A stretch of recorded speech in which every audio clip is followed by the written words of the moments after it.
Okay, so I think that we've been given the green light to begin. Finally. Thank you everyone for your patience and your kind cooperation. This is a new area for us, and it's very, very stressful on some levels. I can only imagine how stressful it is for the organizers to be responsible for this whole technical salad here. I'd like to welcome you to everyone to session A5 of our conference on EU enlargement to the Western Balkans and partnerships.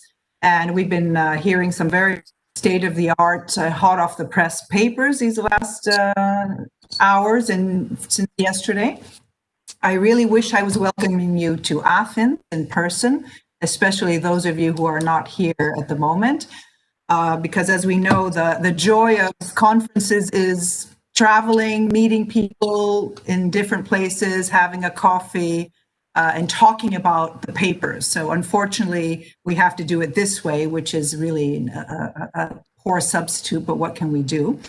It will still give us an opportunity to have some interesting papers and discussions. And hopefully soon, we will be able to meet in person in Athens, in Belgrade, in Sarajevo, Podgorica, etc., hopefully. So I'm welcoming you, as I said, to our session A5 entitled The Prospect of EU Membership as an Incentive for Change for Western Balkan States. I may be biased, but I think it's an extremely important topic, an extremely important question that we will be discussing, because as we know, the narrative over the years has been that the prospect of accession to the European Union has been a catalyst for change in these countries, a trigger for economic and political reform, et cetera, et cetera. It's actually, as we've known all these years, a sine qua non for EU accession. It's like you have to reform if you're going to join. There's been a lot of carrot and stick involved in this process as well. And so we will be talking about the irrefutable connection between the prospect of accession and reform and change in these countries. I'm hoping we will also address the flip side of this equation, meaning how the slowdown of the prospect of accession has possibly led to a slowdown and even backsliding of reforms in these countries.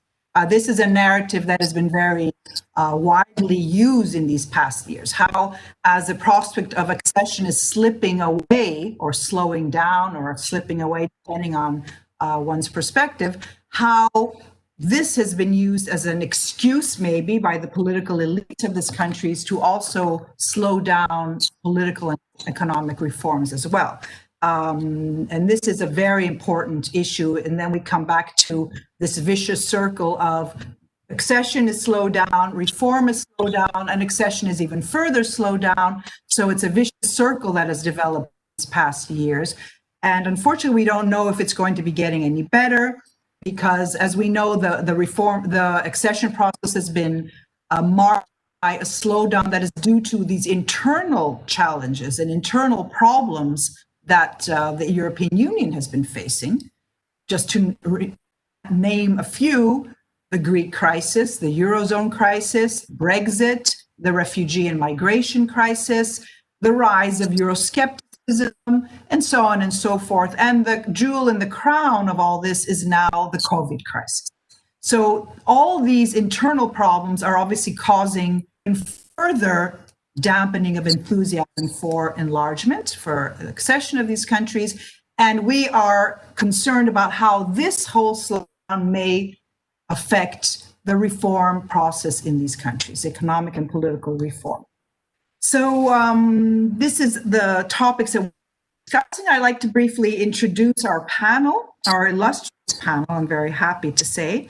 I'm just going down the list as the speakers will be presented. Dimitri Sotiropoulos, who is Professor of Political Science at the National and Kapodistrian University of Athens. Yorgos Christidis, who is an Associate Professor of the Department of Balkan, Slavic, and Oriental Studies at the University of Macedonia. Gordana Djurovic and Petar Raicevic. Gordana, excuse me. Gordana is a professor at the Faculty of Economics and the University of Montenegro. I followed your session yesterday, very interesting. And Petar is an MSc student at the University of Piraeus. welcome to our session, even though I assume you're in Montenegro at the moment. Yes, okay. And we have Aikaterini Arvanitaki, who is a PhD student at the University of Piraeus, and Yeton Mehmeti, who is not yet on our screen, but I will present him anyway, who is a PhD student at the University of Graz in Austria. So I would like very briefly to ask you as much as possible to stay within the limits of our time frame for each speaker. And I would also ask you, which is self-evident, but I'd just like to point it out, to please listen to each other's presentations attentively so that you can then ask each other questions as well and have a very interesting interaction between each other and not just me asking questions of you separately. So I think this would happen instinctively in most cases, that you would be commenting on each other's presentations, but I'm just asking you officially as well. So without further ado, I would like to ask Dimitri Sotiropoulos to start his presentation on Stabilitocracy and iLiberalism in the Western Balkans, the role of the EU and domestic actors. Dimitri, please.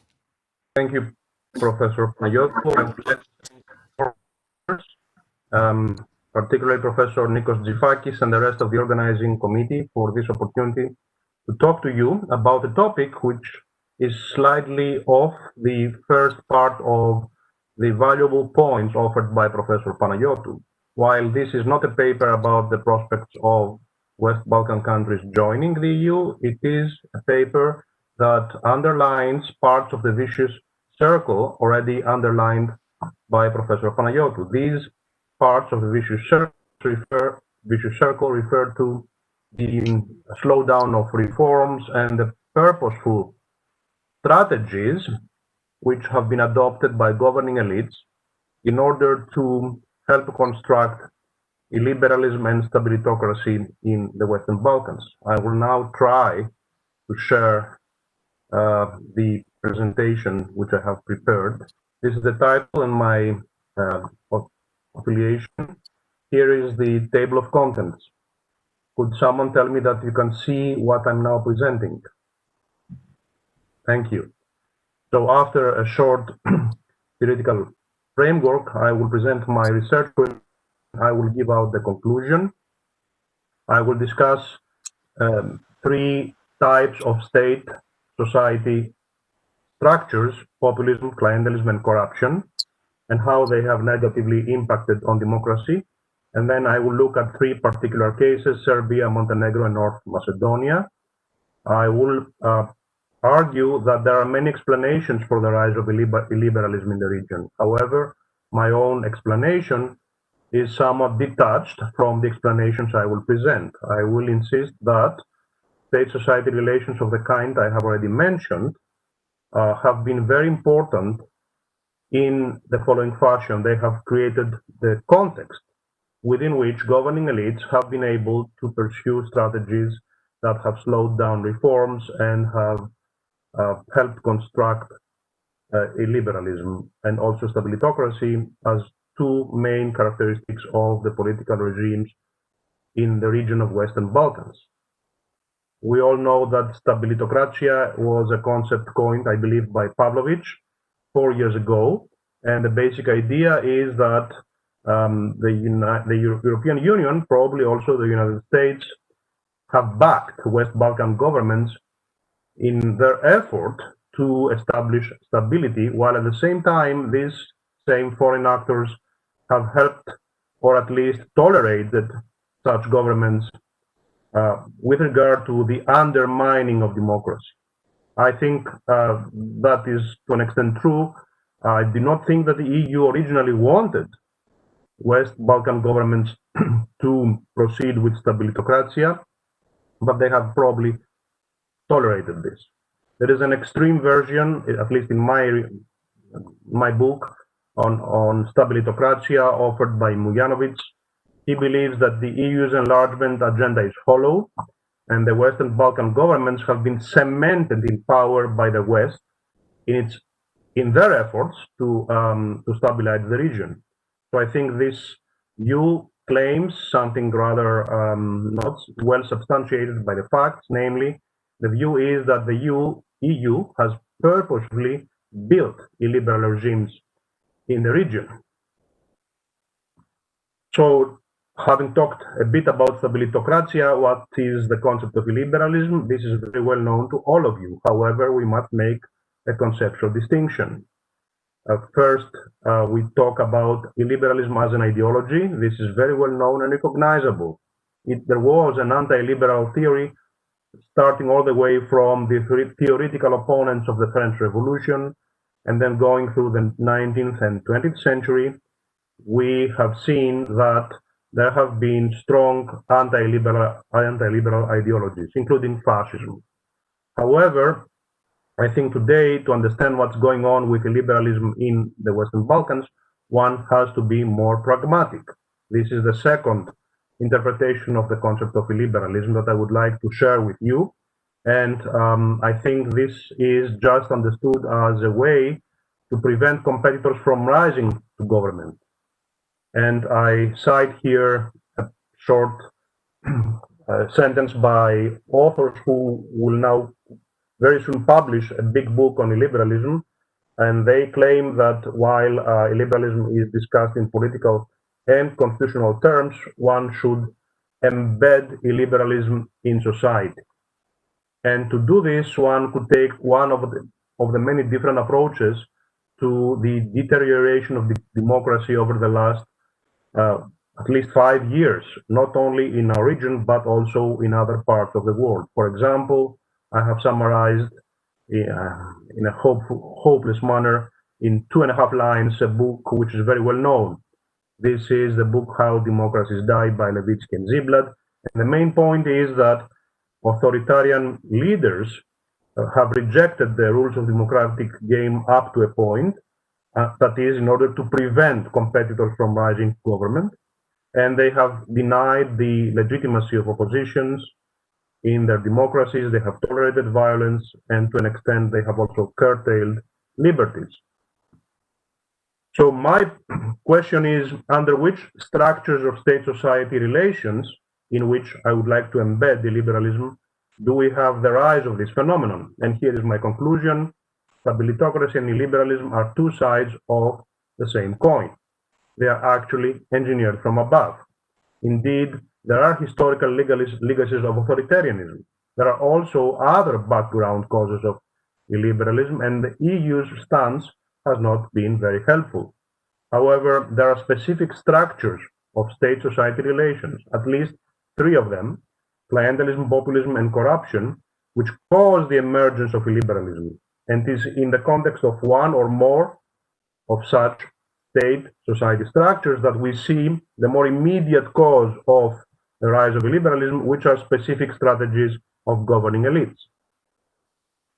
So I try to conceive these 3 types of state-society relations in a way which is somewhat different from what you usually find in the academic literature. I will not discuss populism. You all have read too much about it, I'm sure.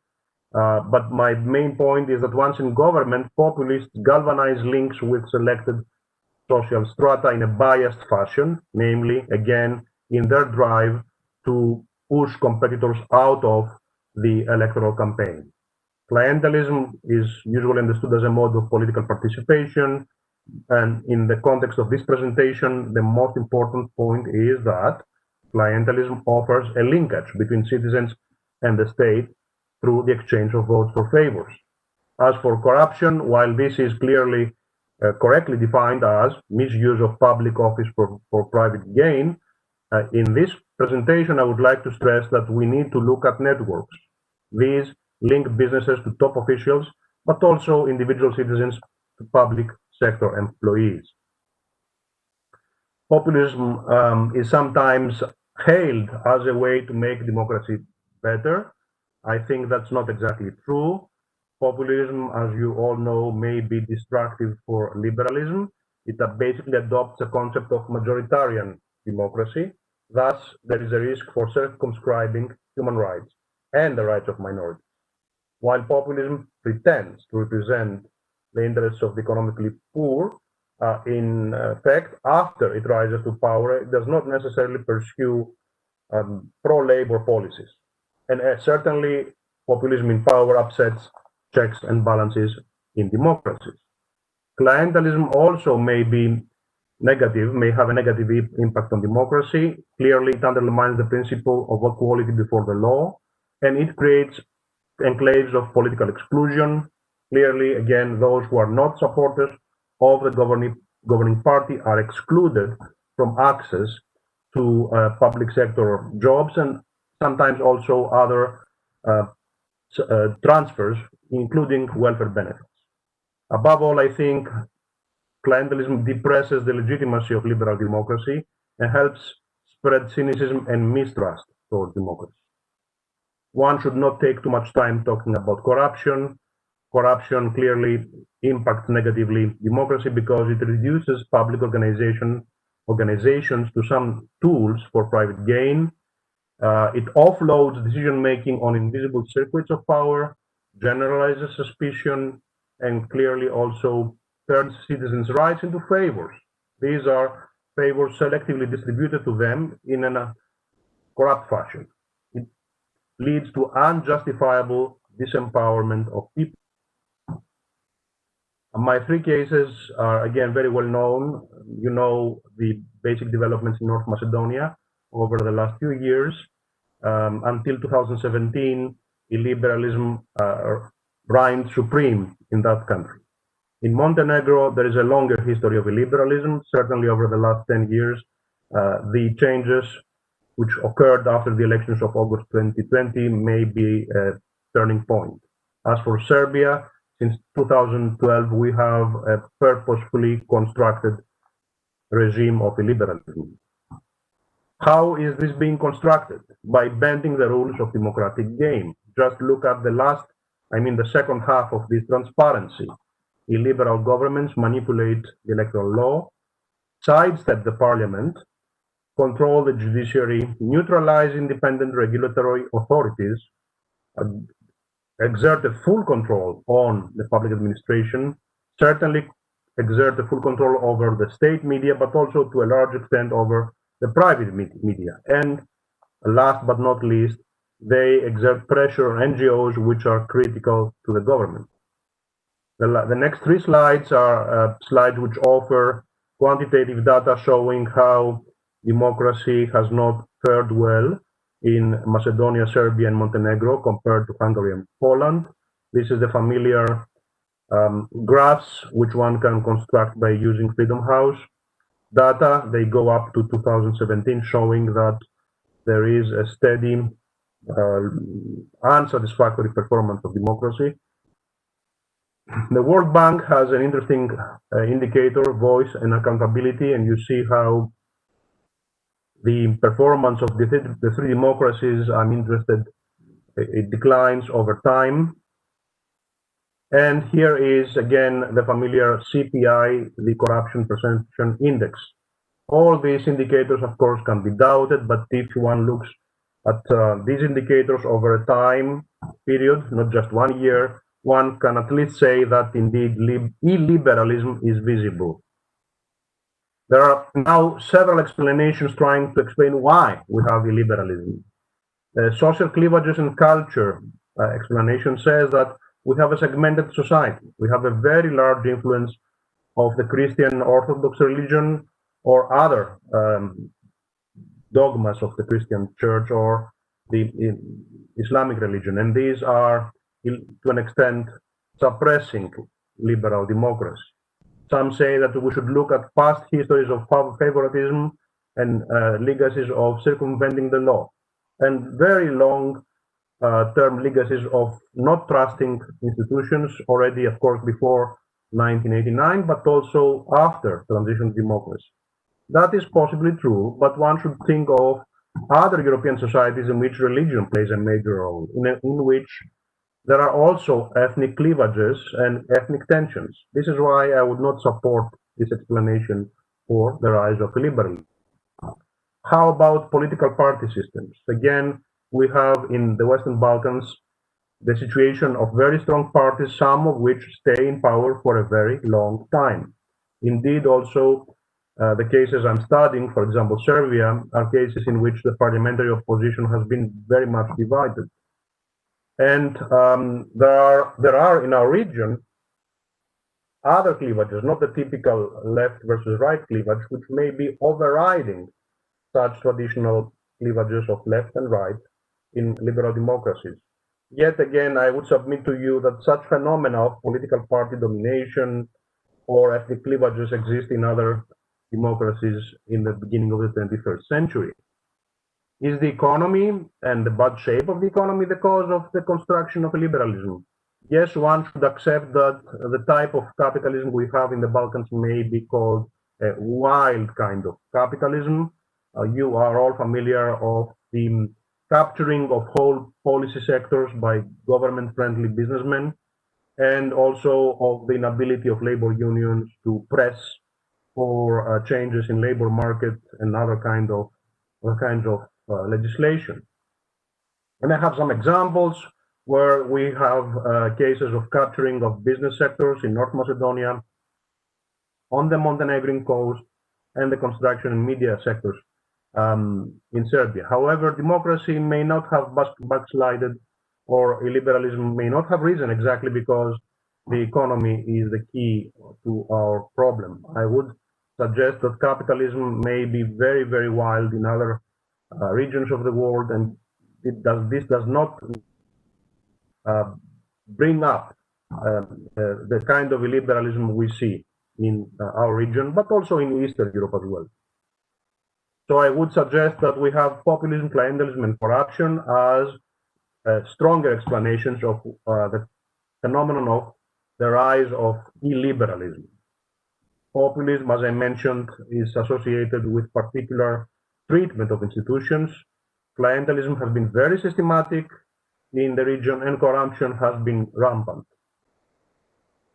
Examples: in North Macedonia, we have the misuse of public resources and institutions by the previous government up to 2017, the famous affair of wiretapping, telephone conversations, and we have statements which show that populism was the name of the day. Look at the statement offered by Djurovic in January 2016, in the second half, in the lower part of this transparency. You, the people of Macedonia, are our main support, and I do this for you because I believe in you and in your decision and judgment. We are moving forward to shoulder every day until the end of the election. So on and so forth. It's typically populist rhetoric. Society relations in Serbia are also very visible. I mentioned two examples. Again, Vucic was transferred by helicopter, as you may have known, inside a snowstorm, and he was shown on TV to save a child with his bare hands.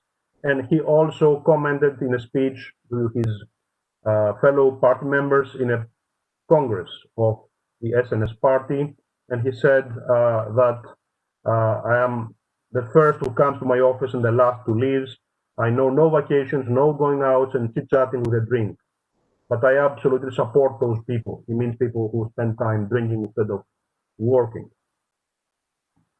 There is more evidence on populism in Serbia, which can be found in international reports. I have two of them. I will not read these excerpts out for you.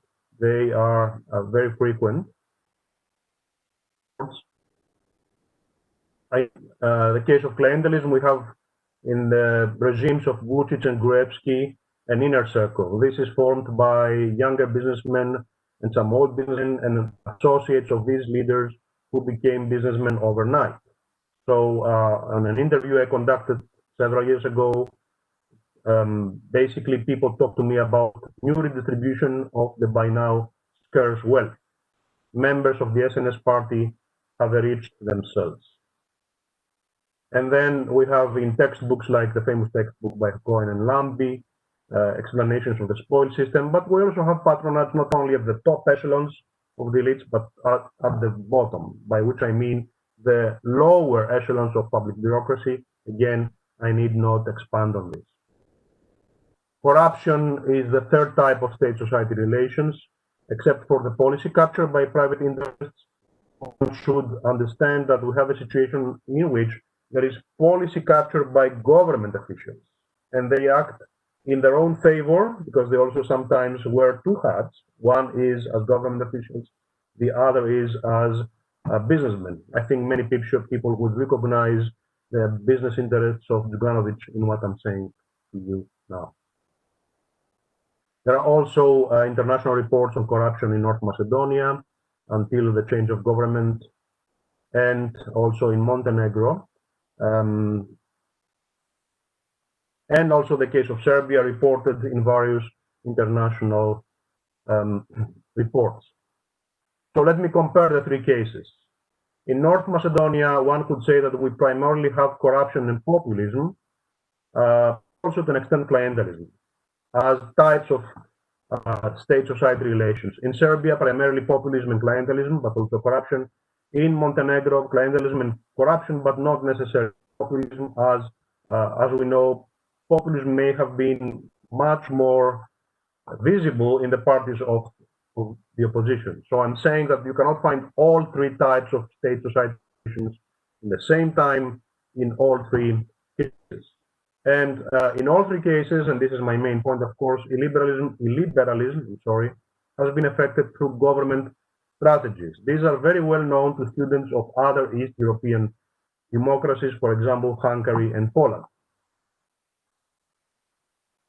To conclude, and these are my last transcriptions, one should look, I think, at necessary and or sufficient conditions for the rise of liberalism. Yes, EU has played a role which has been sometimes bumping, and one could bring in the discussion the types of political party systems, the kind of market economy and economic conditions. But these seem to me to be neither sufficient nor necessary conditions for the government-driven rise of illiberalism in the region.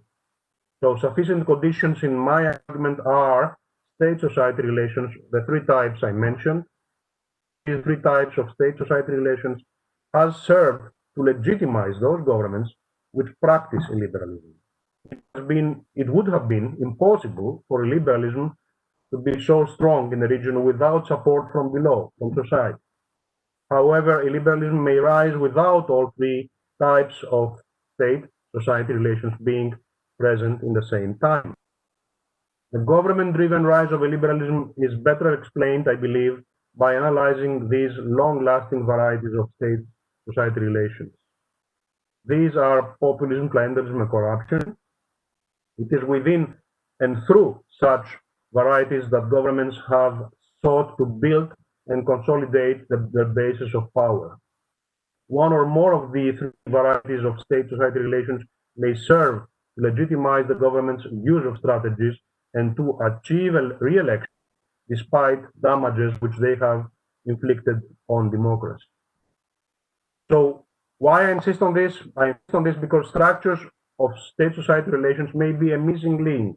Methodologically speaking, we may have these wider external causes of it, including the role of the EU and its indecisiveness, on the one hand. And on the other hand, we have these specific means which governments have used to construct illiberal regimes. In between, I think one should introduce, in between these external conditions and the strategies of governments, one should introduce the three types of state-society relations about which I have talked to you.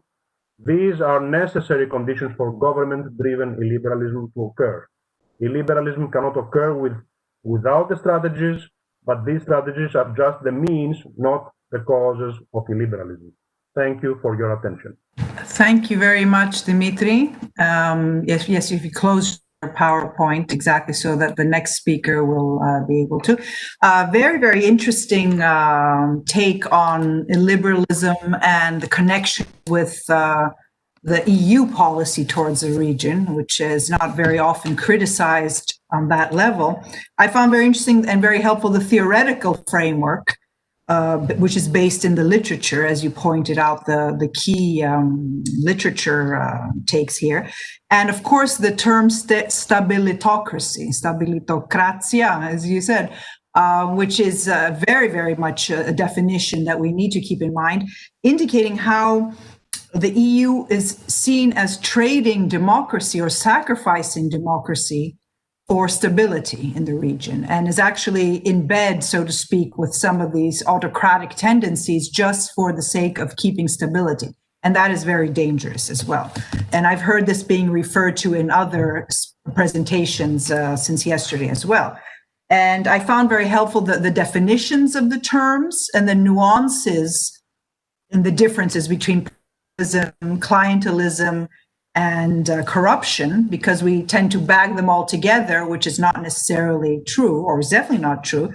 And one statement that stood out to me, and I found, and I may quote it at some point, not just for the Western Balkans, but overall, how this whole process turns citizens' rights into favors. I find this very powerful, because it gets to the point where what you as a citizen have as a right is being misconstrued as I am doing you a favor by giving you this right. So that I found very interesting. And I don't want to spend too much time. I'm just pointing out the things that intrigued me. And also what I found very interesting is the comparison between the three countries and how there is, again, a nuanced difference.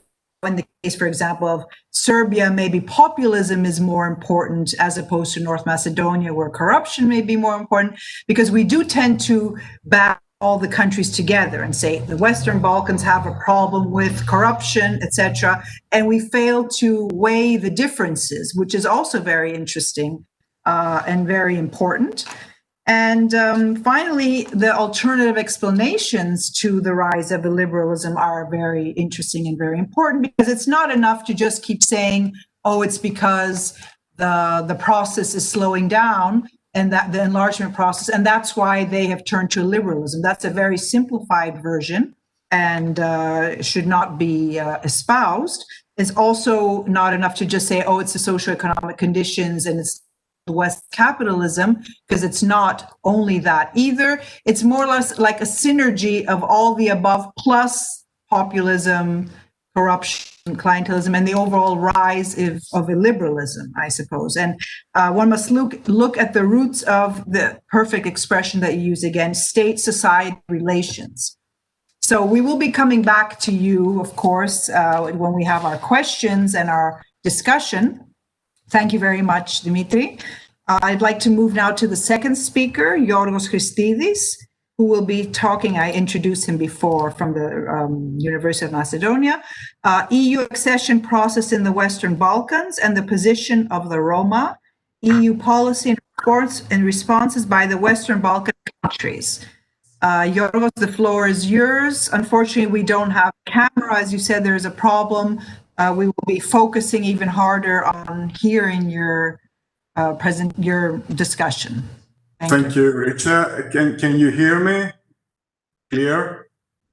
Okay, thank you. I would like to say something first in relation to Professor Sotiropoulos' very interesting presentation. Following his presentation, I was wondering whether Bulgaria as well is not on the way to become a liberal democracy, and that, of course, in relation to the position of the European Union. We're standing by and watching an EU member state slowly becoming an illiberal democracy. And that, I think, tells us a lot about the way the European Union operates. I will come back to that. Hungary as well has been a source of contention as well. Viktor Orban, and we also have a lot of internal problems, as you said, with that.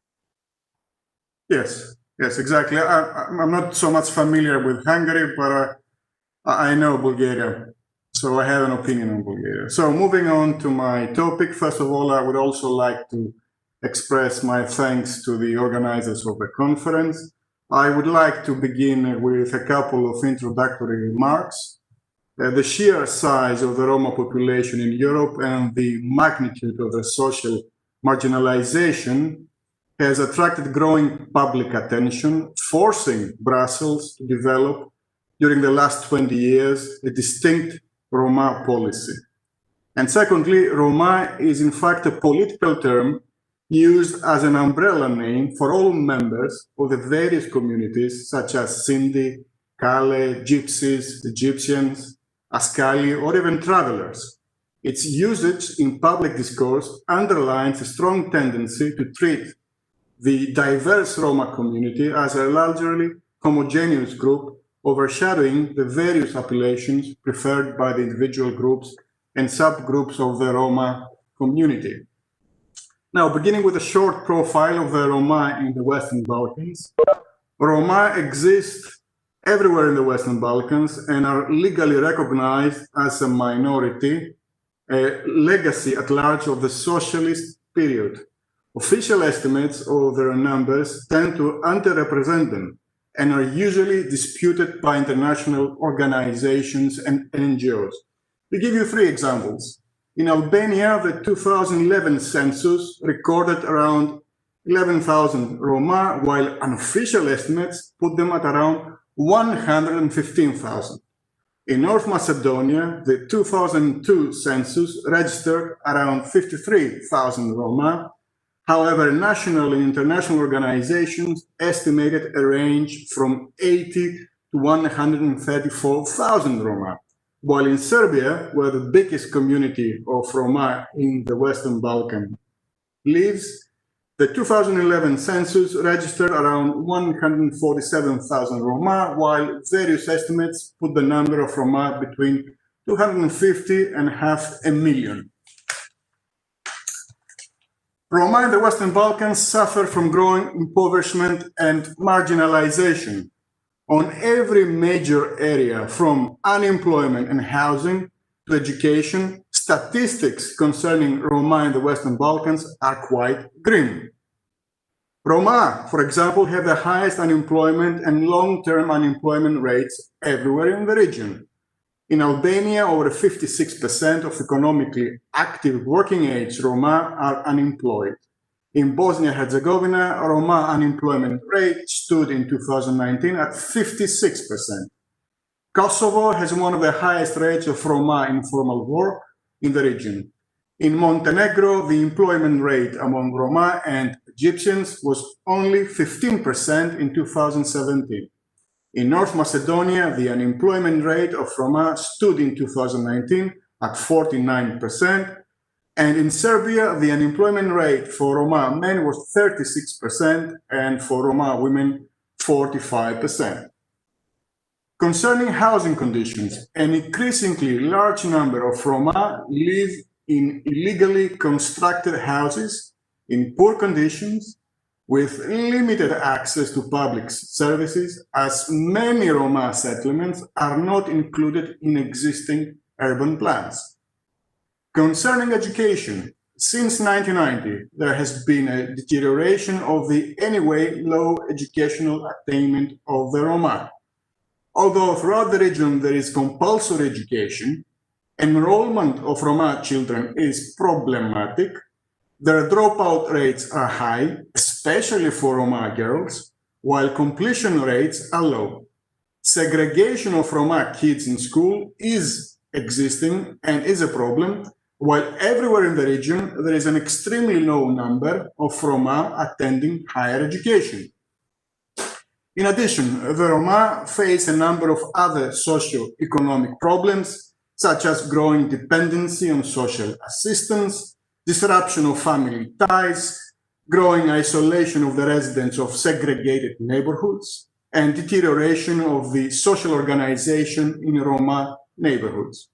While the absence of political activism among them reflects and at the same time reinforces their sense of political marginalization. Thus, there is little doubt that the Roma in the Western Balkans have been suffering from large-scale poverty and social exclusion as elsewhere in Southeastern or Central Europe. Social exclusion refers to a process of social separation between individuals and society and can have multiple dimensions: economic, socio-cultural, geographic, and even political.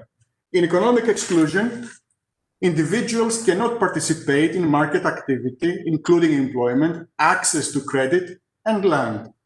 Socio-cultural exclusion encompasses separation based upon linguistic, religious, and ethnic grounds. Geographic exclusion involves various types of spatial differentiation, while political exclusion refers to limitations on participation in democratic processes, such as voting or participation in political parties. Moving on to EU policy on the Roma. Before 1989, organizations like the European Communities lacked a Roma-related policy, as they considered the challenge of Roma-related problems primarily the responsibility of individual states. The end of the Cold War and the collapse of the communist regimes in Eastern Europe in 1989-1990, however, created totally new conditions. While initially blaming the ex-communist regimes for the social predicament of the Roma in the ex-socialist states, the push to reunite the continent and the fear it generated of a massive migration of impoverished Roma from Central and Eastern Europe to Western European countries forced the issue of the Roma on the agenda of organizations like the Council of Europe and the European Union. Thus, European officials realized the need to formulate a Roma-centered policy. The Council of Europe was the first pan-European institution to adopt in 1993 a document treating the Roma as a European minority in need of special attention. The European Commission followed suit, adopting initiatives that essentially sought to develop a Roma-related policy in terms of integrating an unrecognized European minority. The EU eastward enlargements of 2003 and 2007 created a major incentive for the further development of an EU-centered policy on the Roma, as the numbers of the Roma living in the EU member states approached the 11 million, making them the largest minority inside the Union. As it has been remarked, the fact that so many Roma people have become EU citizens brought into the Union the politics of Roma in accession states. Since 2003, two policy initiatives in particular stand out. The first one was the Decade of Roma Inclusion of 2005, which was initially introduced by the network of Open Society Foundations and was taken up by the European Union. The second was the Framework for National Roma Integration Strategies, adopted by the European Commission in 2011. The Decade of Roma Inclusion called upon states from Central and Eastern Europe, among them aspiring EU members, to develop national Roma integration strategies focusing upon four main policy areas: education, housing, employment, and health, plus the need to fight discrimination and gender issues. The EU Framework for National Roma Integration Strategies is a continuation of the Decade of Roma Inclusion. The EU Framework requires all EU member states to develop national Roma integration strategies, setting specific objectives on the policy areas of education, health, employment, and housing, plus the need to fight discrimination, called in the EU jargon anti-Gypsyism, and to address gender issues.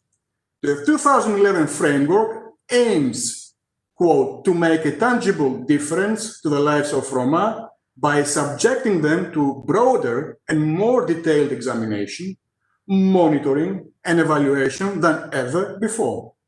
Far more information is intended to be produced and made public about Roma people, how many of them there are, where they live, what they need, how much money is spent on them, etc. Unquote. Moving to the Roma issue in the context of the EU accession process in the Western Balkans. The EU has included Roma inclusion in the agenda of EU enlargement in the Western Balkans.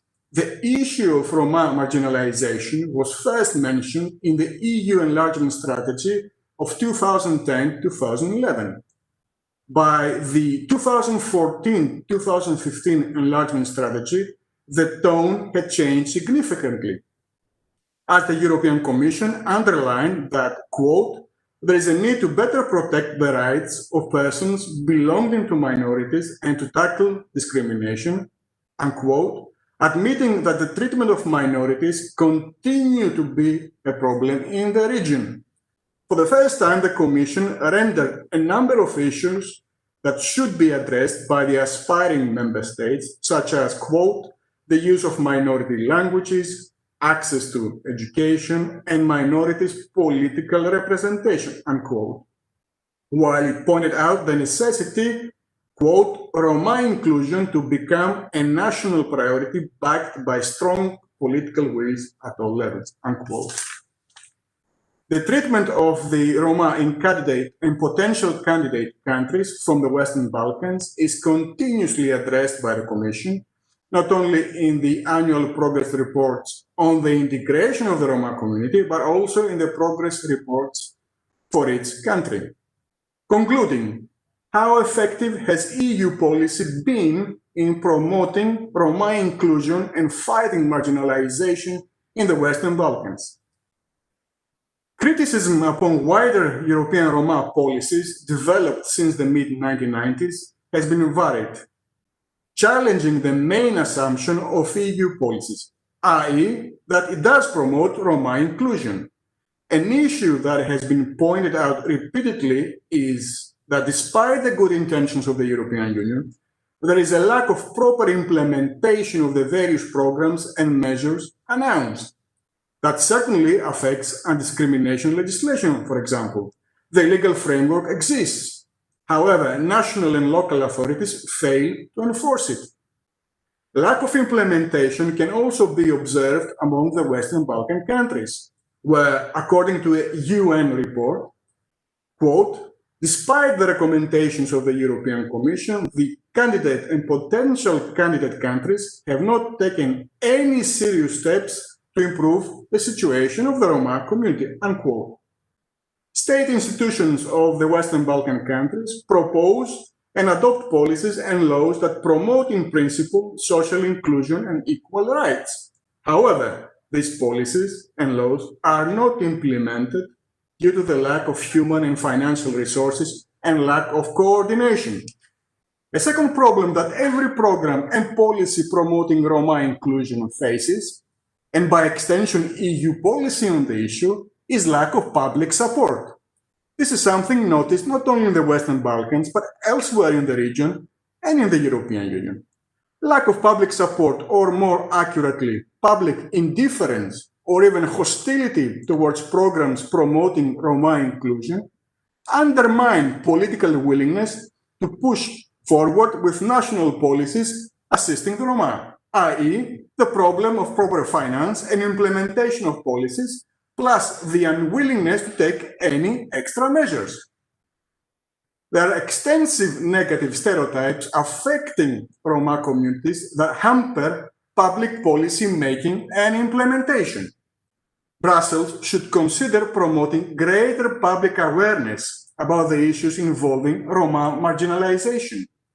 If the situation does not improve, there is the obvious danger that in the next round of EU enlargement, another set of marginalized Roma communities will become part of the wider Roma predicament faced by the European Union, particularly in Central and Southeastern Europe. Thank you for your attention.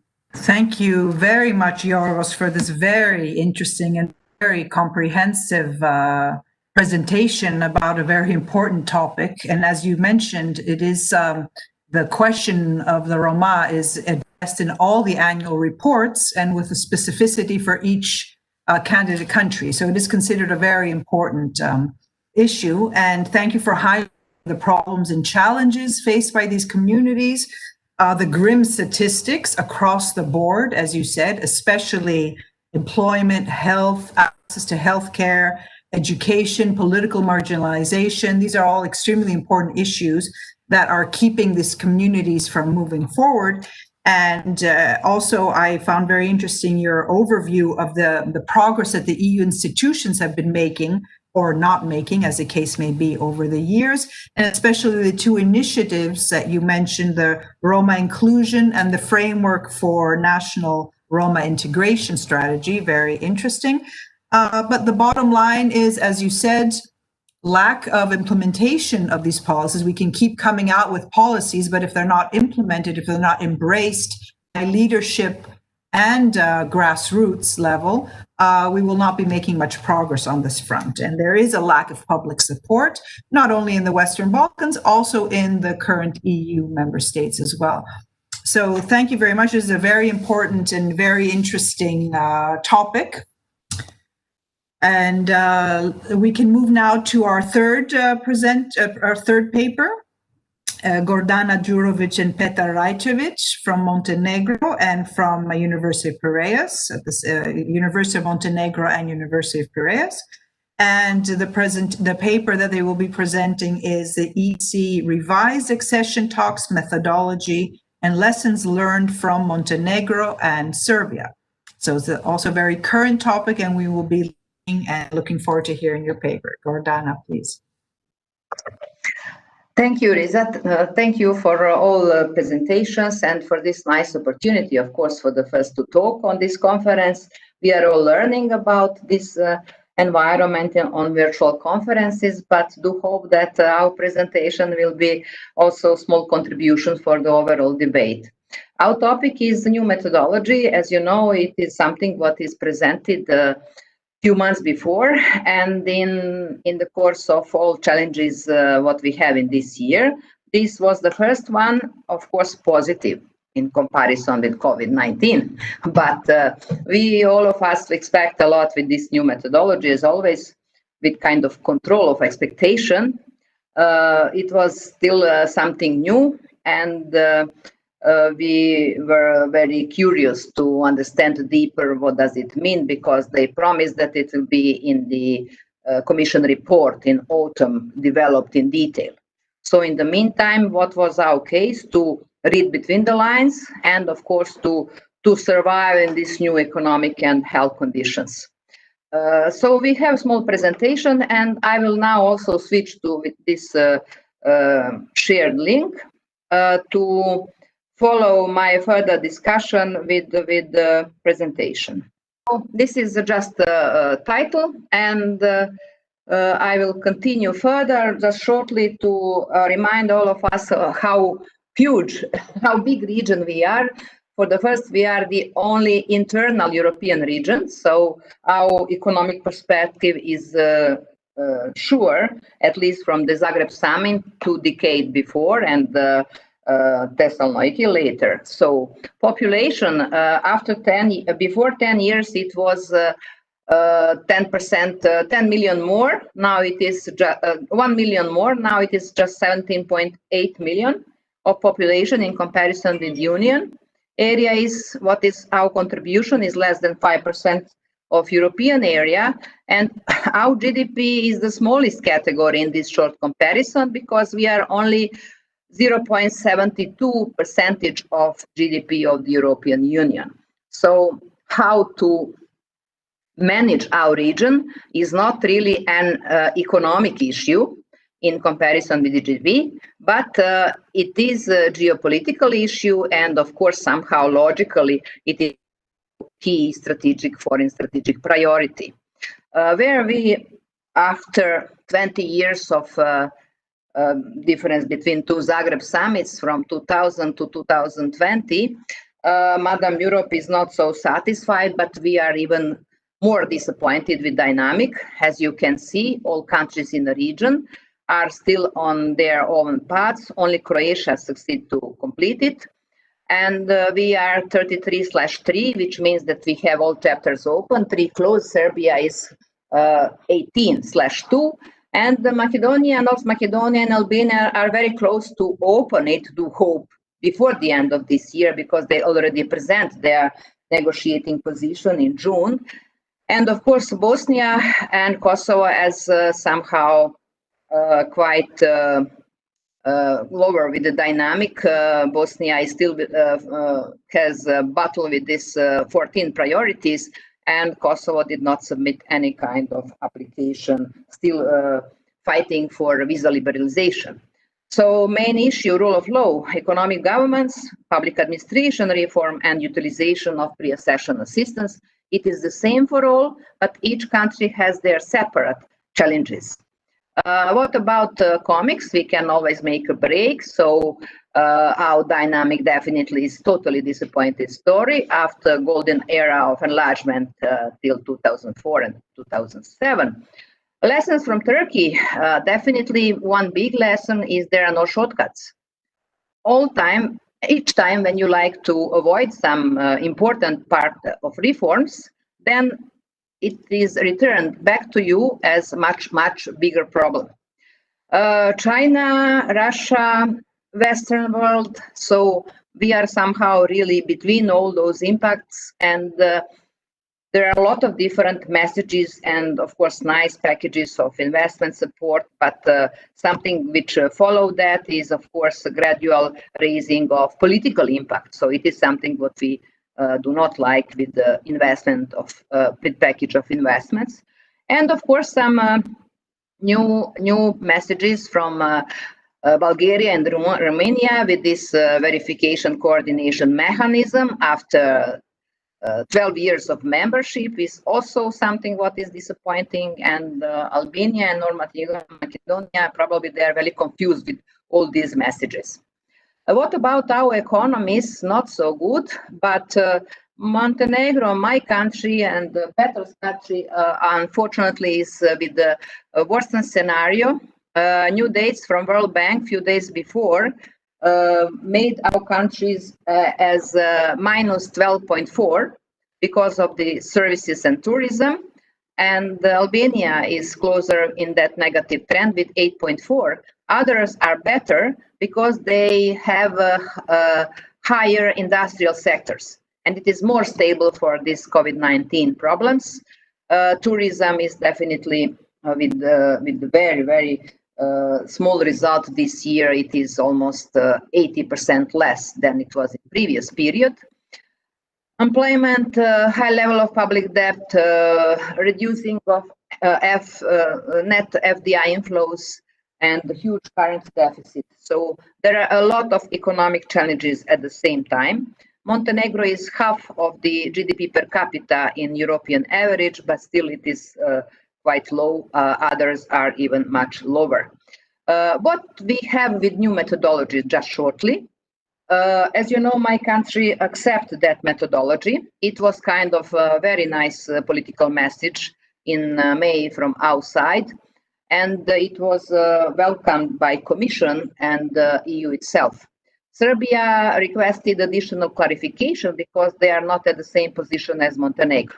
So for North Macedonia and Albania, what does it mean? It is possibility for faster opening of chapters. It is definitely something what is an incentive. So it is possible to open a whole cluster at one day. Of course, the screening process also can be faster. Clusters are structured so to respect Macron's and other previous initiatives, but also, in fact, to have kind of reality check what really can be one cluster. And what is also good for Macedonia and Albania is that they will have much more political surveillance. They will try to involve member states from the early beginning of the process. And of course, to have much more predictability, at least they promise that everything will be clear in progress report. Only report, sorry, progress is removed a few years before. So we have just progress, but just report of European Commission. So in that report of European Commission, we expected to see in this October much more key performance indicator, much more looking ahead to know better what is our perspective in next 12 months, but unfortunately it was not the case. And what is also new for those two countries and later other is so-called positive conditionality and negative conditionality. So kind of additional strengthening and incentives for the process. Positive conditionalities means more pre-accession support, more observer status in some EU bodies, and more political presence in overall European life. Other side, the same, freezing of some pre-accession assets, and so on. For the Montenegro and Serbia, for instance, for Montenegro, it means that there are no changes in negotiating framework, but it is very useful to adopt what is first cluster. In fact, what does it mean? Roadmap for the democratic reform, roadmap for public administration reform, roadmap for the reform of the rule of law area. So already we have rule of law, but we need new one. And those two action plans are in fact very useful because together whole region has big minus in electoral reform process and the rule of law area. So we are also advised to accept all proposed corrective measures by Commission side, and of course to understand also how those set of chapters, clusters, can help us in planning of closing of chapters to moving towards this process. What we can conclude as overall picture and message from this new methodology. This new methodology is based on experiences of Montenegro and Serbia. Why? Because in our cases, somehow, in spite of this importance of fundamental first and rule of law area, we achieved to somehow to avoid any serious sanctions in that area. It is very complicated to quantify rule of law progress or backsliding. So sometimes it is not even easy to read a report because in each paragraph you have at the beginning good things, and then at the second part you have some concerns or serious concerns. So based on that experience since 2012, in fact this methodology is developed.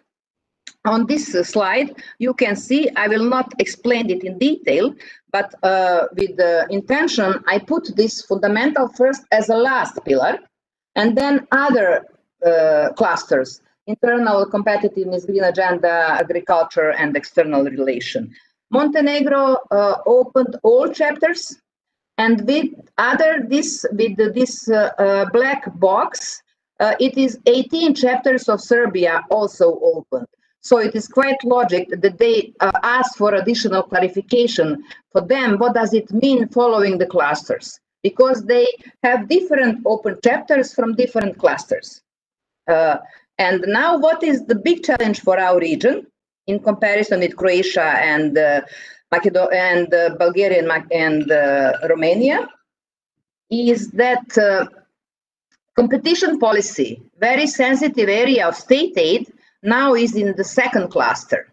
Usually it was at the end, such as chapter 23 and 24 in the case of Croatia. So economically talking, competition is too fast for opening, but preparation for cohesion policy is too late for opening from our point of view. And of course, fundamental first is the same message as in previous, and it is okay. This is next slide is regarding calculation of average of each chapter. It is one small statistic what we always exercise with each progress report. What is our average? Our average is 2.5, unfortunately. And when you can expect that you can close some chapters, quantitatively talking, when you have a grade 4. So when you have grade 4, it is quite serious message from the Commission that talking administratively, you are internally ready. Then all is up to political decision. We have our balance clause. It is in fact as a new methodology main rule, fundamental first. And you can see in our reports, for instance, for Serbia and for Montenegro, the same message. There are limited progress in the rule of law area, and without progress in this area, there are no closing. Colleagues from Serbia asked, then what does it mean in the case there are small progress in chapter 23? Only what they can, Commissioner Varhelyi said, it is to open chapter state aid. It is very, for them, it was very, very small portion of carrot. In Montenegrin case, there are potentially 4 or 5 chapters to close, We are very close to be internally ready for even more chapters, but everything now lies in the chapter 23, rule of law. So to conclude, looking ahead, in Montenegrin case, there are some kind of open window, but you know there are a lot of changes in Montenegro. As a professor from the previous chapter, Professor Sotiropoulos talk, there are now populism on the scene because our opposition start to be leading coalition. What we have now in Montenegro in comparison with all previous election circles, we have so this symbolic first time changes of the political elite. 3 decades it was DPS, previous Communist Party, with a lot of transformation, of course. Now it is pro-Serb coalition. We have noted in the progress report that we have political tensions with Serbia.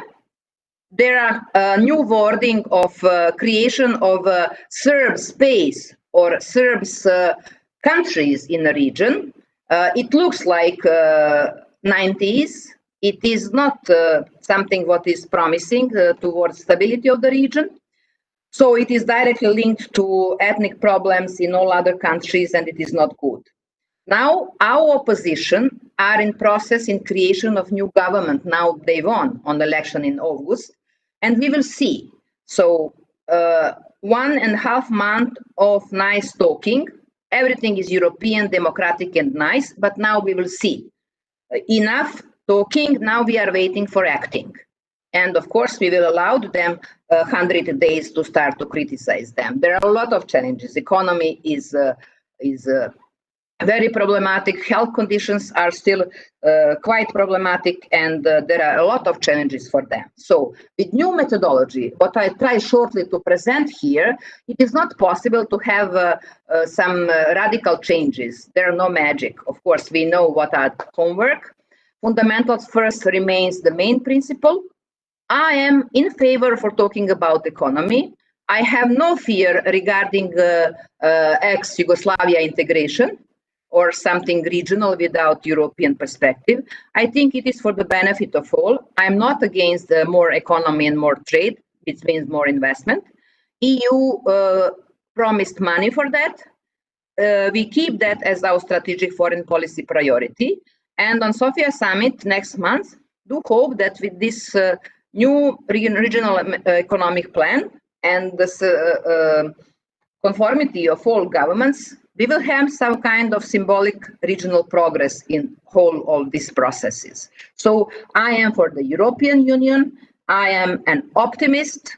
I am fully aware of everything what Professor mentions regarding populism, corruption, and clientelism, but it is all around us. It is not only Western Balkan.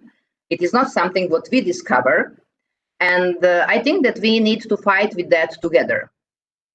It is our final message. Thank you, Gordana, for this wonderful final message. We do need a shot of optimism. It is very distressing to always be talking about the difficulties and the dangers that we know are there. We also, can you hear me?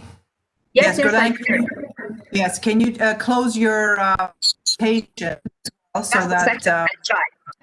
Okay. Excellent. Okay.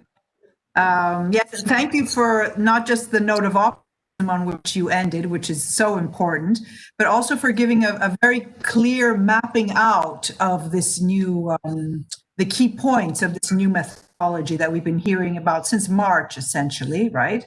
And giving us a very comprehensive state of affairs, what is going on now, and the economic indicators and the challenges in the region. And also explain to us a little bit the 6 clusters of the new methodology and the impact that this new arrangement has in the groups. We have North Macedonia and Albania and Montenegro and Serbia. Also very important, pointed out the concepts of positive and negative conditionality, because it's not just the positive conditionality. And this is something that we've been talking about in this session and other sessions as well. And I mean, my head hurts from this description of the intricate and complicated process of the opening chapters, closing chapters, provisionally closed, 33/3, 18/2. It's very complicated, and thank you for explaining it. And from all this, I take out as a bottom line that this new methodology, we need to keep expectations in check. It's not a panacea, not a magic wand. A lot of the issues had already been addressed before, but we need to stay optimistic, because certainly these problems of that have been discussed by Dimitri Sotiropoulos are not new, and they're not unique to the Balkans either. So thank you very much, thank you both for your work and your presentation. We'll move now to a very interesting, I must say, presentation, very different and very important for studying this region. I look forward to hearing it.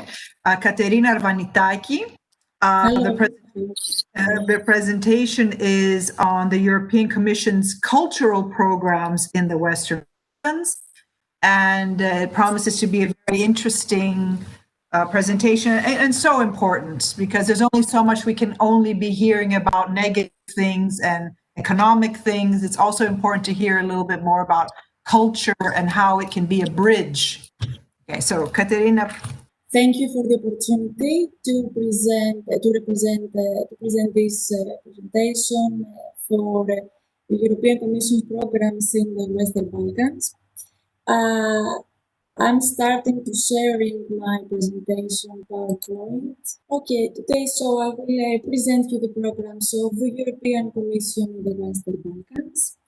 We will discuss about the Creative Europe program, its characteristics and expectations for further topics of discussion. So when we're talking about cultural policy, cultural diplomacy of a country will include all the means that influence and attract other countries, and all actions that aim promoting and improving its image through the path of culture.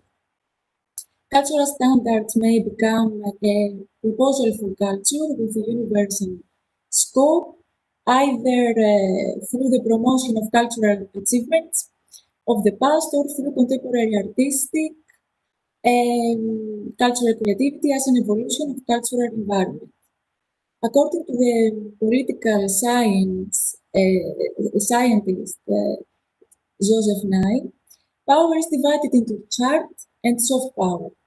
For Nye, soft power is further divided to three main components: culture, political practices and values, and foreign policy. According to the theory of soft power, culture consists a network of values and practices that identify the members of a society. It is distinguished in higher, for example, art, literature, education, and popular culture, mass entertainment. Cultural actors are the creators and artists, social interlocutors, cultural institutions, local government associations. And the cultural field is formed by artists, cultural producers, distribution networks. An enhanced soft power is characterized as an ecumenical culture, as the impact of its attractions acquires an increased scope of its application field. Cultural diplomacy aims to activate the soft power of the country by promoting its image and values to the outside world, while understanding and respecting the cultural elements of other countries. The added value for cities that is increasingly enhanced through the intellectual capital invested in products, processes and services requires further research in order to measure the spillover effect, which is the broadest impact on society, and the search for new potential variables that affect local cultural policy. This presentation aims to study the features of the cultural program of the European Commission that includes the countries of the Western Balkans, and to obtain information on interest in applications, the instructions and guidance given by governmental agencies, and if there is a prospect for further expansion of areas of cooperation. Okay, firstly, I will briefly refer to the programs of the European Commission that are monitored by Education, Audiovisual and Culture Executive Agency and the governmental contact points for Greece.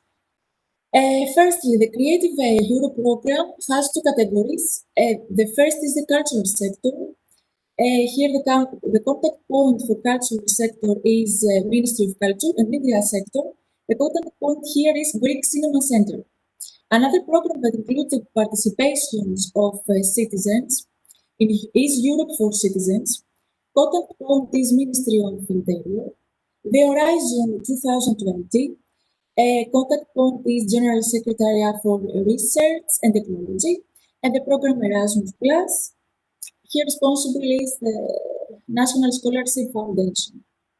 The European Commission's cultural policy has as its main priorities equality between minorities and other vulnerable groups, tackling migration, environmental issues, the participation of women and youth in culture.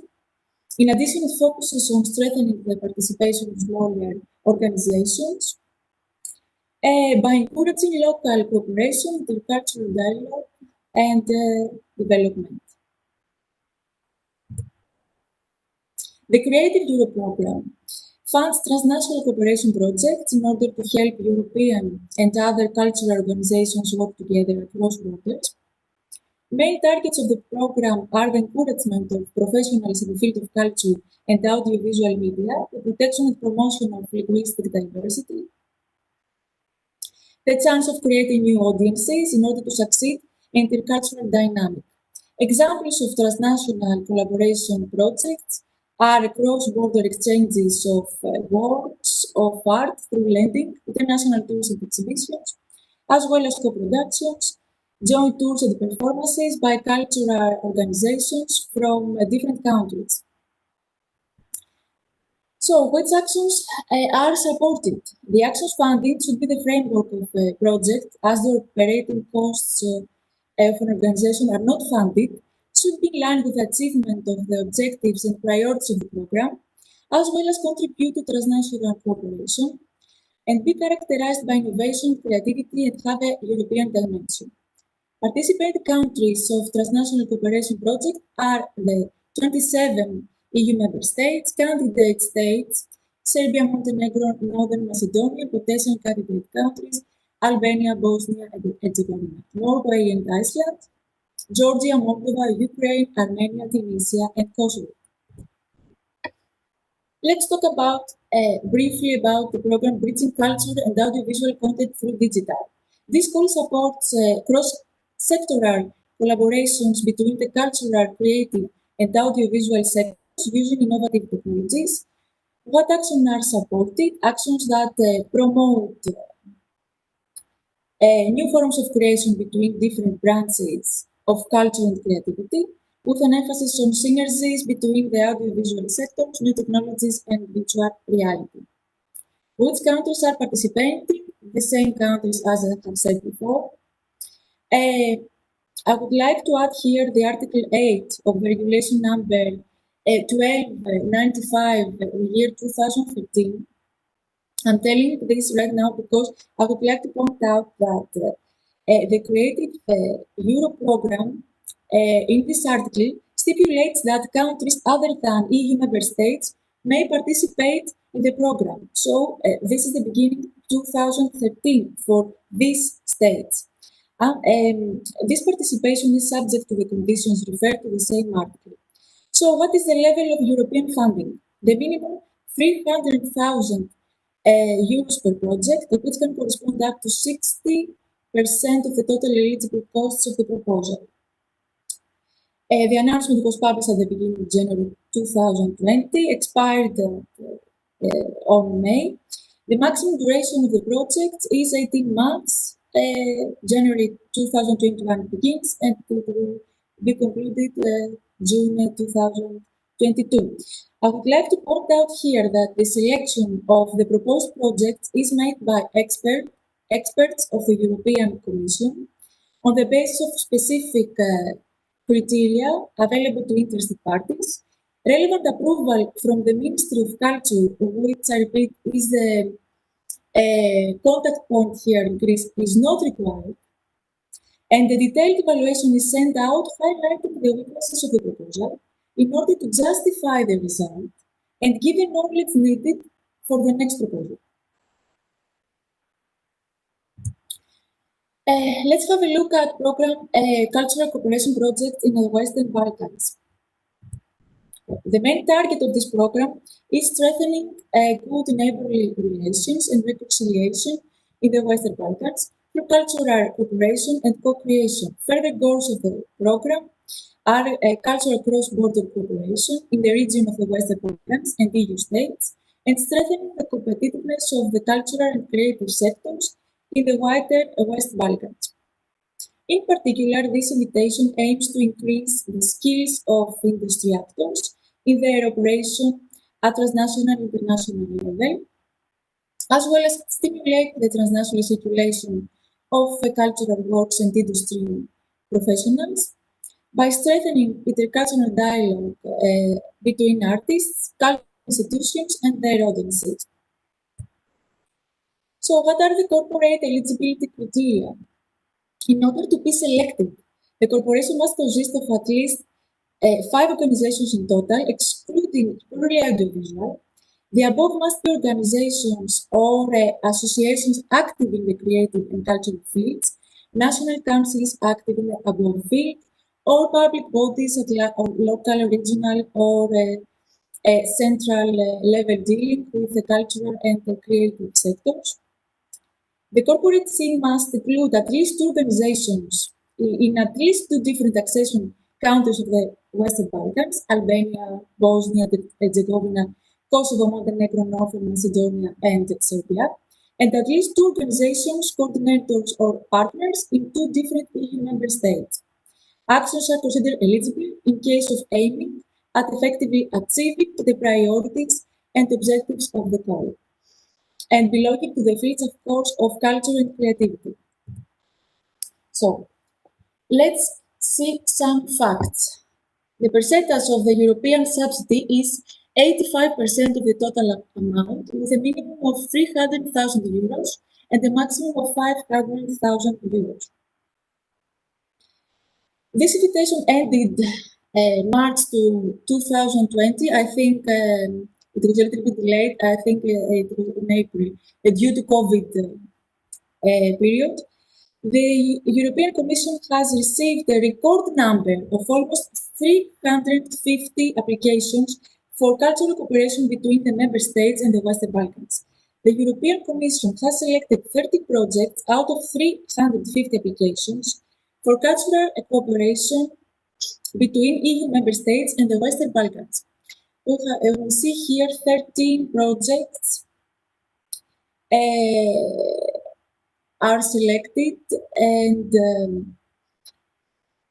these projects include 90 cultural organizations, 54 for the Western Balkans, in particular 15 from Serbia, 12 from Northern Macedonia, 6 from Bosnia and Herzegovina, and 7 from each of Albania, Montenegro, and Kosovo. The other 36 participant organizations come from the EU member states. This underscores the importance of the call, not only for the target countries, which are the Balkans, but also for the EU member states. The Western Balkans will benefit from more than half of the funding for this call for selected projects. And the covered areas of the selected projects are publication, architecture, theatre, dance, music, painting, photography, graphic arts, digital arts, graphic, intangible and tangible culture, such as museum and historical sites. The large number of applicants emphasizes the importance of this call for the needs of the cultural and creative sectors in the Western Balkans. It can also show how well the area can be funded. Another advantage of the result of the invitation is that it includes smaller organizations that have received funding for cultural cooperation projects for the first time. The funding comes from the Directorate General for Neighborhood and Enlargement Negotiations with 5 million euros, the General Directorate of Education, Youth Sports, and the Executive Agency for Education, Audiovisual and Culture. I would like here to talk about the new program, Creative Europe 2021 until 2027. There is a legislative proposal of the European Commission. Of course, it must be approved by the European Parliament and the Council. Has tabled to show this proposal. The target for the new period is to increase the budget compared to the current. Two main objectives are cultural diversity and competitiveness in order to tackle the current major challenges for the cultural industries, which is digitalization, globalization, and access to culture. And of course, there is an after COVID period. There are after COVID period challenges to tackle with. The proposal must be approved, as I said before, by the European Parliament and the Council. What is changing in the sub-program of culture? In the sub-program of culture, we have new transnational action for artists and cultural professionals, as well as European cultural and creative works outside of Europe. So we maintain the interest for the Western Balkans. The proposal contains also sectoral approach to specific areas such as music, book and publishing, architecture, and the cultural heritage, design, fashion, and cultural tourism. I would like to add here the program iOpportunus, which is the first program that funds individuals and not companies. So it's the first time that the EU funds individuals like artists. Brings the innovation of this funding to provide the bottom-up policy making and inserting a significant tool for citizen proximity in EU policy. So I would like here to discuss my conclusions after this presentation. The study of recent European Commission programs and the results show that the number of applications of participation has increased compared to previous calls. Programs are gaining slowly but steadily an increasingly anthropocentric approach with an emphasis on bottom-up cultural policy that activate citizens to interfere actively to European projects. This includes, of course, the Western Balkan states and the possibility given by their participation to their societies to European policy making. The other matter I would like to point out is the interference of the public sector, especially the office in the Ministry of Culture responsible for the program Creative Europe, and the crucial role they play in order to educate and inform the audience interested by seminars and lectures. As I'm working in the public sector, I'm witnessing a more active process to these matters, which permits me to be moderately optimistic about the potential of these programs. Of course, at the table there are constantly new challenges for all sectors, but for culture, the degree of influence is greater with continuous and unexpected results, especially during the period of after COVID effects. Thank you very much for your attention. Thank you very much, Katerina, for discussion on this very important and very interesting topic. Since we're pressed for time and we have one more speaker and I would like us to have a brief conversation, I'm counting on us having a little bit extra time since we started later. Hello, Yorgos. We have a camera working for you now. I installed it. Very good. I will keep 2 points from this presentation that I would like us to leave again on an optimistic note, how this cultural cooperation project It will be used target to strengthen good neighborly relations in the region, reconciliation in the Western Balkans through cultural cooperation and co-creation, extremely important, and to increase transnational circulation of cultural and creative skills, and to strengthen intercultural dialogue between artists, cultural institutions, and their audiences. So that's the only point I would like at this point to highlight and leave it at that so that we can proceed to the next presentation. But I found these points extremely important and extremely interesting. As I said before, the concept of art and culture as a bridge builder. And I remember some films that have come out of the region, especially No Man's Land. I'm sure you've all seen it, which went a long way to build common ground on the horrors of the war, of course. But I found this film compelling, and I would love to see more intercultural cinema, especially. Thank you very much, Katerina. And now we'll go to our last presenter, and then hopefully we'll have time for a brief discussion between each other, between you, I mean. Yeton Mehmeti, who, as I said before, is a PhD student at the University of Graz in Austria, whose discussion will be on public media as an instrument for state capture, another very important topic. Yeton, please begin, and please keep within the limits so that we can then have a few moments to wrap everything up. Thank you. So my discussion, my topic of discussion is about the public media, or in the media in general, with a focus on public media and how they became an instrument for the state capture. This is part of a research I've been doing for many years now. I'm originally from Kosovo, and I'm the author of a media a report called Media Sustainability Index, which is produced by IREX from Washington, D.C. And in my last 10 years as the country author, I have seen how the public media has somehow shifted from the mission of becoming a public media to becoming more as an instrument for the political parties in power. So, but first, let me briefly give a little bit about the terminology. Why I use state capture in this and what do I mean by that? As you all know, state capture was a term used by the European Commission first with the reference to North Macedonia, to describe how institutions are being undermined and how they are not working for the common good of the society.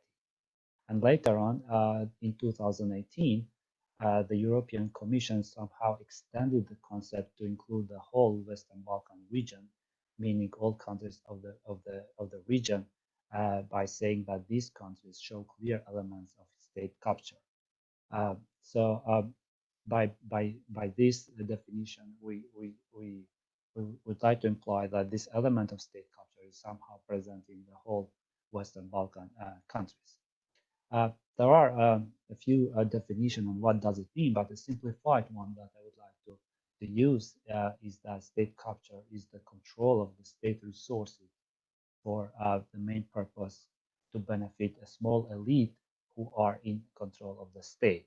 And in the Western Balkan context, this small elite is usually the leadership of the political or the ruling parties. How does this work? The state capture, there are three main elements how state capture is manifested in society. First is the erosion of independent institutions, whereby by democratic norms, independent institutions are formed, are created, but then political parties somehow penetrate them, and they influence and they put their control over these independent institutions. The second way how it usually works is by the penetration of state administration by party members. Again, despite the proclamation of having a civil service that is free of party influence, still they manage to find ways how to make the state administration mostly composed of the party members. And the third method is by the use of informal mechanisms to secure control.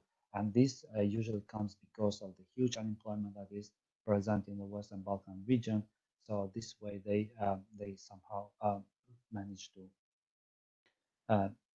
to capture the main institutions in the country. Now, what is the role of the media in this whole process? As you know, media is a watchdog. It has a very important role in the democracy of every country. But there are certain challenges with regard to the media sector in the region. First of all, the overall level of media independence has decreased over the past decades. All international reports that measure the level of independence and media development show somehow that the independence has somehow decreased. The other problem is that we have seen a transformation of the government media or the state media into public broadcasters. But this transformation has somehow stalled across the region, and the public broadcasters in the region, although not by name, are still somehow controlled by the state in most of the cases. The other thing is there are a private media who somehow lack independence both in terms of structure and reporting. And the last element is that the economic crisis has reduced advertising revenues for most of the media, hence making them pretty much dependent on any government help that would come to them. And this help usually comes through either through state advertising or through public companies giving a lot of advertising to those media that are somehow in line with the government, that are in line with the government. Especially telecom in some countries like Kosovo has been pretty much used to support only a group of media that are somehow in line with the ruling party's agenda. Now, what do I mean by independent media? The term used here with regard to the independent media. Yaton, excuse me for interrupting. The sound is not very good. If you could please talk a little bit louder and consistently, and perhaps change your slides into slideshow so that the slides are bigger, but especially the voice so that we can follow a little bit better. Thank you. Sorry for the interruption. Thank you. Okay, I try to increase my voice in this case. So the problem, as I said, is okay. I hope this is better. So we have a problem with what do we mean by independent media? Independent media, of course, are those that produce professional and high quality journalism. So in some of the countries in the region, you can find really good private and independent media that do this sort of journalism. They respect professional standards, have a good level of transparency and accountability, and so they make a valuable contribution to media pluralism. Why I'm mentioning these characteristics is because, as you will see later on, some of these are lacking in the public media, which are paid by taxpayers' money. So what happened then is that throughout the region, this media pluralism has not necessarily contributed towards a good journalism. Because of the great pressure on journalism to produce materials and investigative reporting, government have benefited by creating loyal media. And this loyal media, in return, have provided more space in terms of coverage and content to the ruling parties. And this especially comes into play during the election time, when they need the most this public media to be on their service. The other way how they are used, the public media, some of the public media and some of the tabloid media that are close to the ruling parties, are used to attack opposition members, to attack NGO critical voices, as well as other media. So if for the first time in the region, you can see media fighting each other, those that are supposed to defend the ruling party members and those that would like to defend the interest of the society. So, and the last thing is that some of these loyal media are also used to create a personality cult for the strong man in charge. And by strong man in charge, I usually refer to the leaders of the countries in the region who have pretty much control over everything, including the public media.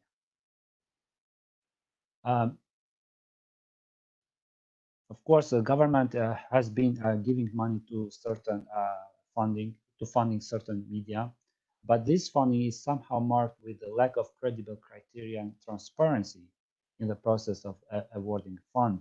And like I said before, it usually goes through public companies who give a lot of funds to those media that are in line with the government. So the point here is that money, the revenues are very important factor in producing independent journalism.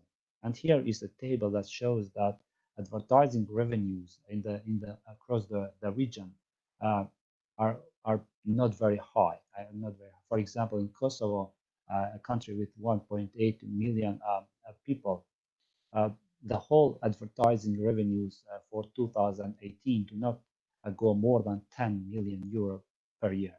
So 10 million euro, the whole advertising market, which is distributed then among a lot of media that exist here.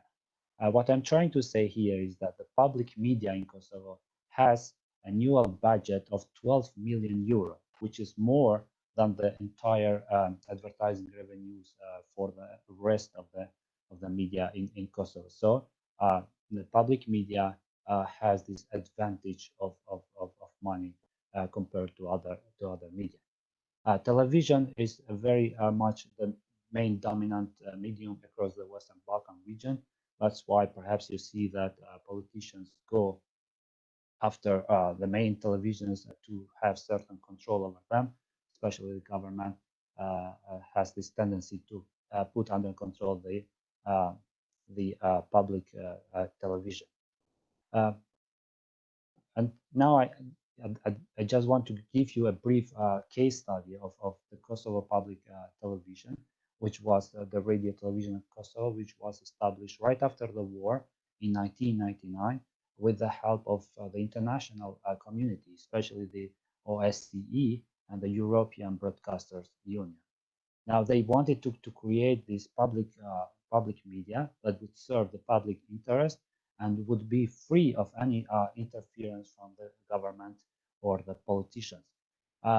And that's why they created this subscription fee as the main mechanism of financial support to the public media.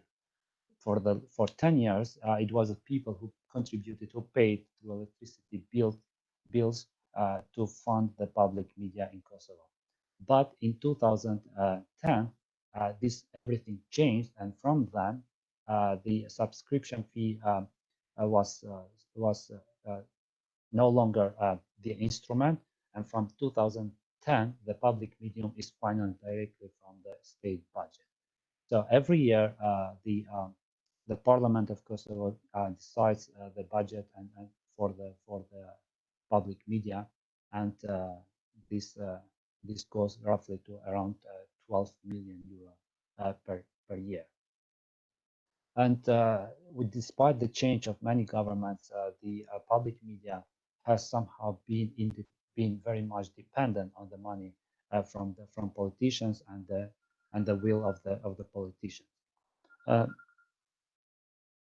So in the last since this revenue changed, the stream of revenue changed in 2010, the public media in Kosovo has been pretty much characterized by the lack of transparency in employment, first of all, meaning it has become a place where many politicians would simply employ their children and their cousins and friends, and with a very pretty bad transparency in terms of employment.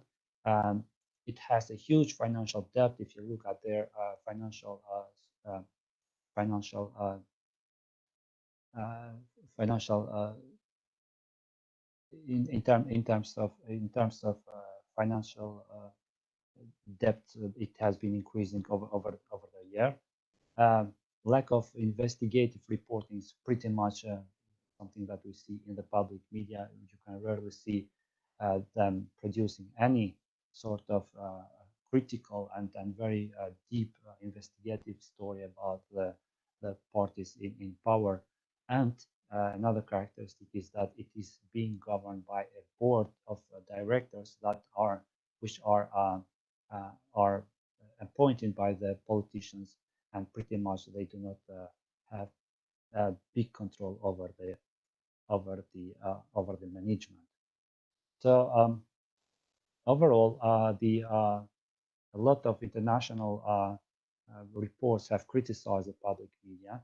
For example, the European Commission report on Kosovo in 2020 said that the public broadcaster remains vulnerable to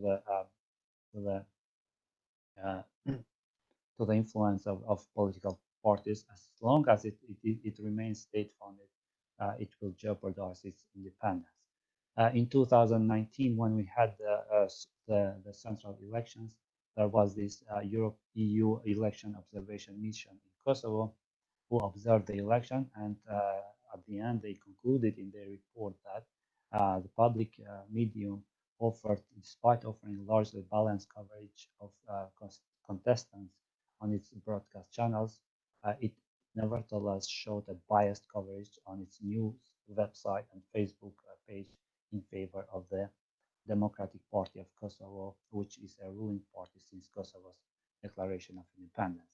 Another report that makes the same suggestion is the IREX report, which also says that the radio television in Kosovo, as the only public broadcaster, continues to be subject to political pressure, particularly by the ruling party. So all these international reports criticize the public media in Kosovo of not being objective, rather having being one-sided towards certain political parties. So in conclusion, a loyal media, mostly the public media, and certain tabloid media have indirectly served the ruling parties to maintain this state capture, instead of helping the society to expose the state capture, which of course has been pretty much done by independent media who have played a critical role to exposing the state capture. However, independent media outlets in the Western Balkans are still facing major challenges to their financial sustainability, and something that the public media takes for granted, since the public media takes money directly from the government. So this is a little bit some of my remarks from my research, and I would be happy to answer any questions that you may have. Thank you very much. Thank you very much. Thank you very much, Yeton.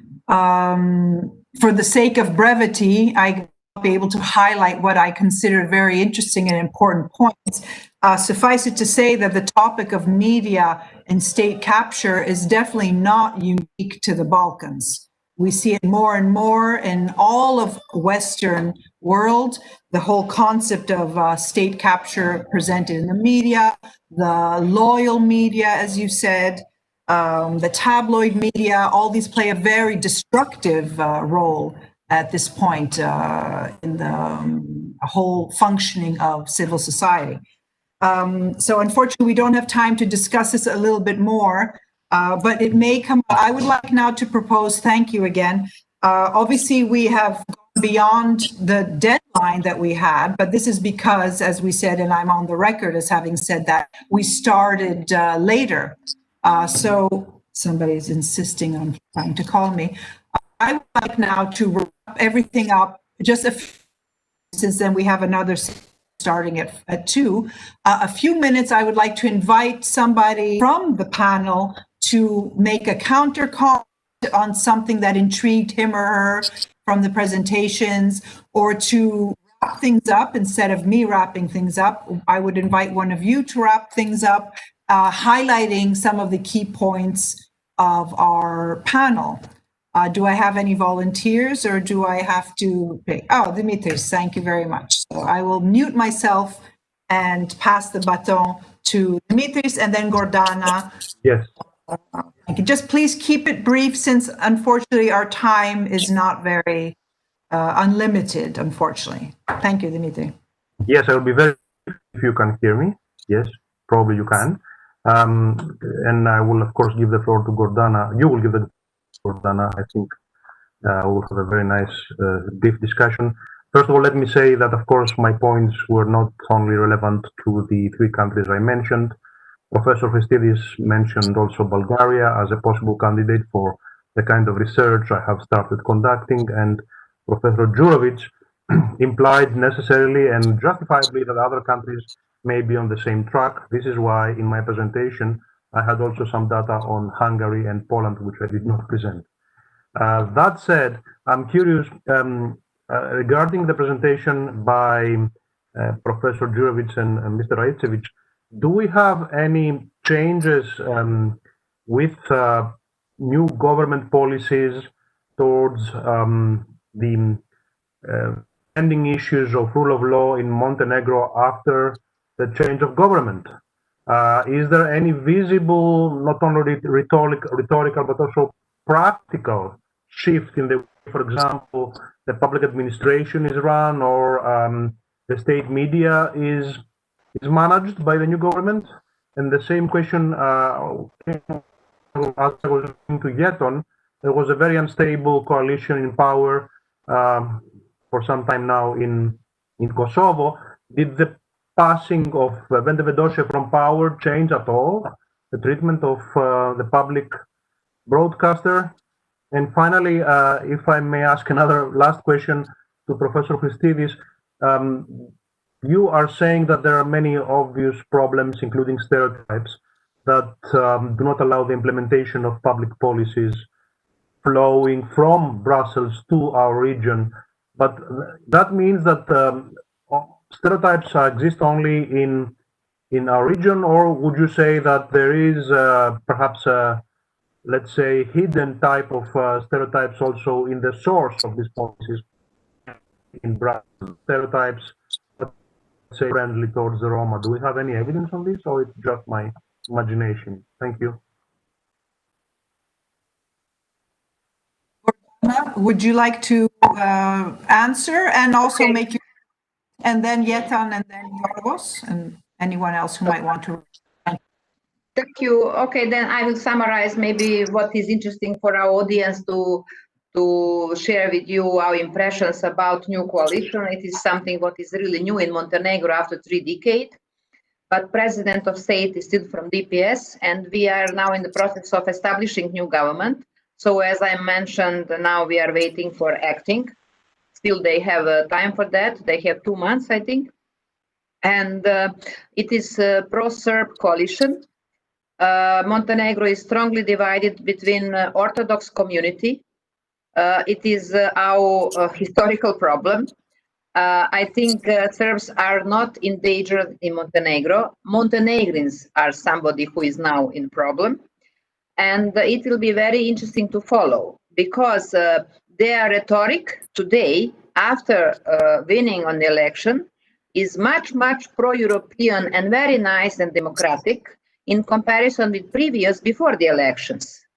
So one thing is not true, before or today.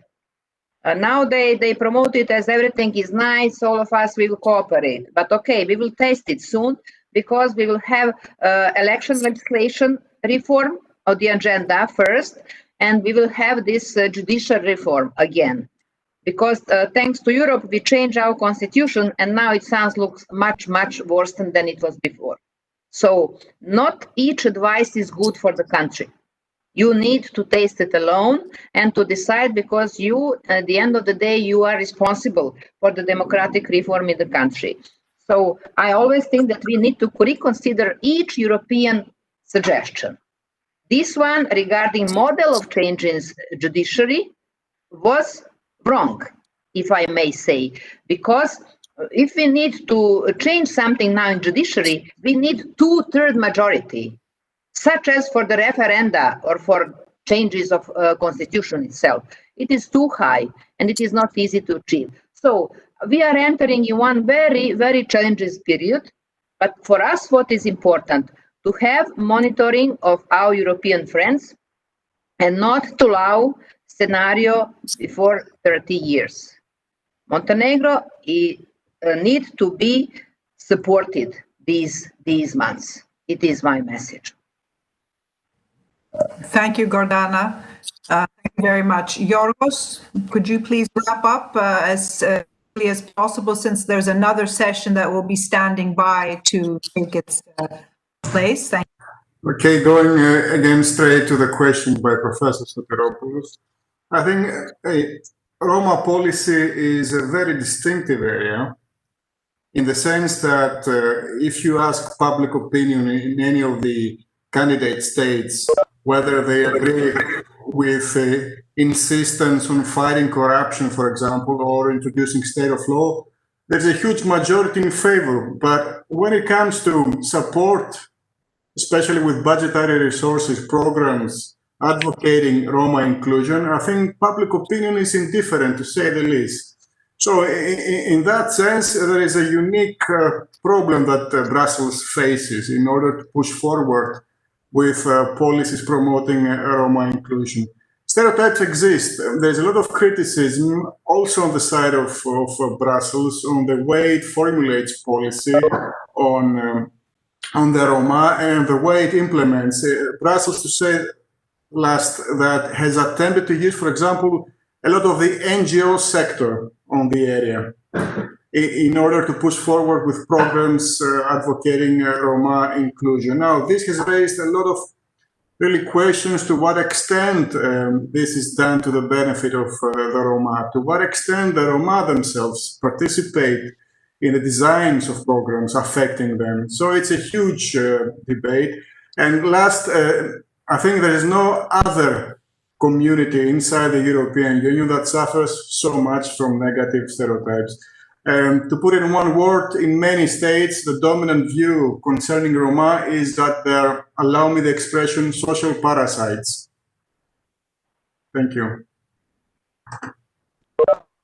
Thank you, Yeton, sorry, one last comment, please. Yeah, thank you for the question. Fortunately, Vendosia, which came to power as an opposition party, did not have enough time to deal with a lot of things. They were in power only for around 50 days, and then the whole other political parties joined their forces and put them aside from.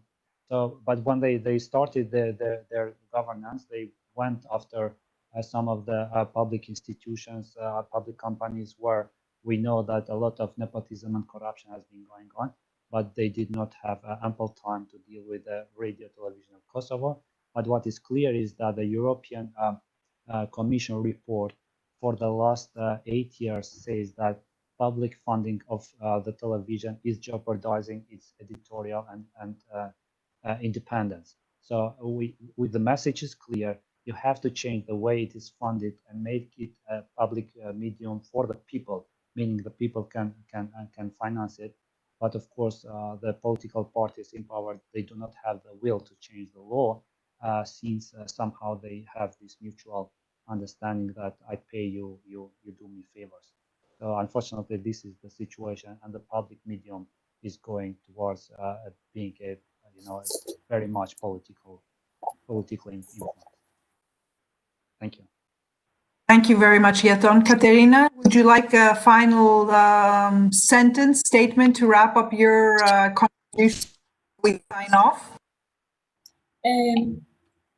Yes, I think that it was very interesting to see both parties of a little bit optimistic views and a little bit pessimistic, realistic, as I would like to say, views. I keep the optimistic view. I'm waiting for the decision for the new program for the EU, and in my opinion, it depends on the government of each country to make an effort on the reinforcement of this collaboration. And it's not only the EU, it is also for the states.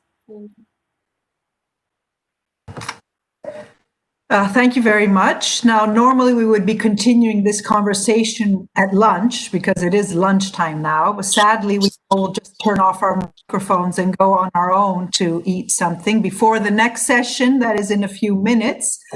I want to thank you all very much for a wonderful panel and very interesting papers. And I wish we had more time. I'm sure we would have had a more engaged follow-up conversation, but we'll just do what we can. Stay tuned, everybody, for the next session. I think it's one hosted by Florian Bieber, our very dear friend from Graz. Thank you all very much again, and I look forward to seeing you in person, either in your city of origin or here in Athens very soon. Thank you very much.